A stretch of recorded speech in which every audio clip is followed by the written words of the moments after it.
నమస్తే, welcome to VS talks. Dear friends, ధనం మూలం మీద జగత్ అన్నారు పెద్దలు. ధనం ఉంటేనే అన్ని, ధనం ఉంటేనే గౌరవం, ధనం ఉంటేనే ఆదరణ, ధనం ఉంటేనే విలువ అని మనకు పెద్దలు ఏనాడో చెప్పారు. ధనం లేకుండా ఏ పని కాదు, ధనం కావాలి. ధనం లేకుంటే ఎలా కదా.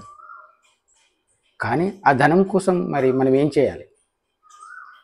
ధనంకు విలువలకు ఏమైనా సంబంధం ఉందా? విలువలు, నైతిక విలువలు ఇవన్నీ వేస్టేనా? వాటి గురించి మనం ఈరోజు చర్చించుకుందాం. Friends, YouTube influencers or social media influencers,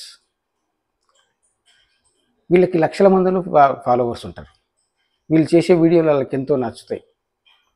వీళ్ళు ఒక మాట చెప్పారంటే లక్షల మంది ఇన్ఫ్లుయెన్స్ అయిపోతారు. అంటే అర్థం చేసుకోండి, ఒక వీడియోకి కొన్ని వందల మంది, కొన్ని వేల మంది ఫాలో అవుతున్నారంటే అతను టాలెంట్ లేకుండా కారు. అతను ఎంతో టాలెంట్ ఉండి, ఎంతో రీసెర్చ్ చేసి, ఎంతో కష్టపడితేనే ఆ ఫాలోవర్స్ వస్తారు. ఆ ఫాలోవర్స్ వచ్చిన తర్వాత నువ్వేం చేస్తున్నావు అనేది నువ్వు ఆలోచించుకోవాలి. వాళ్ళని ఇన్ఫ్లుయెన్స్ చేయడానికి చేస్తున్నావు, కృషి చేస్తున్నావు, ఓకే, వెల్. కానీ ఎటువైపు? మంచి వైపా, చెడు వైపా? ఇది కదా ఆలోచించుకోవాలి. డబ్బు వస్తుందంటే కాదు, ధనం మూలం ఇదం జగత్ అన్నారు కదా అని చెప్పేసి డబ్బు సంపాదించుకుంటేనే కాదు కదా. ఒక చిన్న తిన్న లేయర్ ఉంటుంది, నైతికం అనైతికం. అలాంటిది ఇది. ఇప్పుడు ఎందుకు చెప్పుకోవాల్సి వస్తుందంటే, చాలామంది ఇన్ఫ్లుయెన్సర్స్ బెట్టింగ్ యాప్స్ని ప్రమోట్ చేస్తున్నారు. బెట్టింగ్ యాప్స్ అనేటిది ఫ్రాడ్ అన్న విషయము అందరికీ తెలుసు. బెట్టింగ్ యాప్లో సంపాదించుకున్న వాళ్ళని ఒక్కరుండరు. అదొక మాయ, అదొక జూదం, అదొక మోసం. అవి కొన్ని చట్టబద్ధంగా ఉండొచ్చు, కొన్ని చట్టానికి వ్యతిరేకంగా ఉండొచ్చు, కొన్ని ఇండియనైజ్ ఉండొచ్చు, కొన్ని ఇంటర్నేషనల్ అయినా ఉండొచ్చు యాప్స్. ఎక్కడైనా కానీ మీరు ఇన్ఫ్లుయెన్స్ చేస్తున్నారని చెప్పేసి మీకు కొంచెం డబ్బు ఇచ్చి ఇన్ఫ్లుయెన్స్ చేపిస్తే వాళ్ళు అక్కడ డబ్బులు పొడగొట్టుకొని ఆత్మహత్యలు చేసుకున్న వాళ్ళు కూడా ఉన్నారు. ఇది ఎవరికి వస్తుంది? దీనికి ఎవరు కారణం?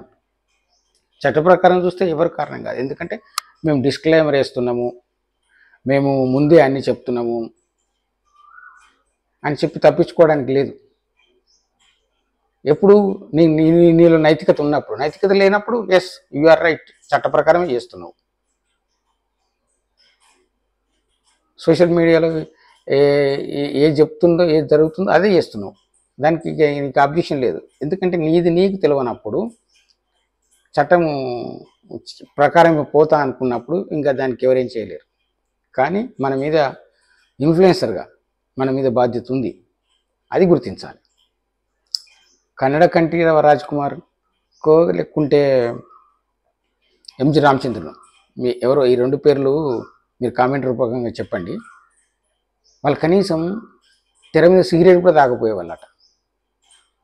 తాగితే మనం చూసి అభిమానులు ఇన్ఫ్లుయెన్స్ అయిపోయి సిగరెట్ తాగుతారని చెప్పేసి. అంటే అది బాధ్యత అలా ఉండేది. అది చెప్పుకోవడానికి ఒక ఎగ్జాంపుల్ మాత్రమే, మరీ అంత ఉండాల్సిన అవసరం లేదు. కానీ ఈ రోజుల్లో ఈ బెట్టింగ్ యాప్స్ ప్రమోషన్ మూలంగా ఆ వ్యక్తికి కానీ, ఆ ఇన్ఫ్లుయెన్సర్ కానీ డబ్బులు సంపాదించవచ్చు, విపరీతంగా డబ్బులు వస్తుండొచ్చు. కానీ దాంతో కొన్ని జీవితాలు కూడా నాశనం అవుతున్నాయని గుర్తుంచుకోవాలి. అది లేని నాడు నీ డబ్బు సంపాదన విలువలేదు. అది సో ఇన్ఫ్లుయెన్స్లారా, కాబోయే ఇన్ఫ్లుయెన్స్లారా, అయిన ఇన్ఫ్లుయెన్స్లారా, అందరికీ ఒకటి చెప్పేది మనవి విన్నపం. ఎందుకంటే చట్టబద్ధంగా మీరు ఏం తప్పు చేయట్లే, మీరేమీ తప్పు చేయట్లేదు. చట్టబద్ధంగా మీరు తప్పు చేయట్లేదు, నైతికంగా తప్పు చేస్తున్నారు. కానీ నైతికను డిస్క్రైబ్ చేసేది ఎవరు? నైతికను నిర్వచించేది ఎవరు? అది మనమే నిర్ణయించుకోవాలి. న్యాయం వేరు, ధర్మం వేరు, చట్టం వేరు. అన్నీ చట్ట ప్రకారమే నడవాలంటే కుదరదు. చట్టం ఎప్పుడు ఒక లిమిటెడ్ పర్పసే ఉంటుంది తప్ప న్యాయం ధర్మాలే నీకు ఇదవుతుంటాయి. అది నీ నైతికతకు సంబంధించింది. సో ఇన్ఫ్లుయెన్స్లారా కొంచెం ఆలోచించండి. మీరు ఒక యాప్ను ప్రమోట్ చేసే ముందు సరిగ్గా ఆలోచించండి. సరే, ఎందుకంటే వాళ్ళని ఇన్ఫ్లుయెన్స్ చేసే అంత కెపాసిటీ మీకు ఉంది కాబట్టి మీరు తెలివైన వారు, మీరు జ్ఞానవంతులు, మీరు విజ్ఞానవంతులు, మీరు చదువుకున్న వాళ్ళు. మీ వాళ్ళతో మీరు కంపేరేటివ్లీ మీరు హై స్టాండర్డ్లో ఉన్నట్టు మీరు ఆలోచించి చెప్తే వాళ్ళు అది ఫాలో అవుతారు. అటు మంచి వైపు కూడా చెప్పొచ్చు, అలా మంచి వైపు కూడా యువతను దారి మళ్ళించవచ్చు, తప్పలేదు. ఇప్పుడు ఈ సెల్ ఫోన్ వాడేది అంతా ఎవరు? ఈ బెట్టింగ్ యాప్లు అంతా చేసేది ఎవరు?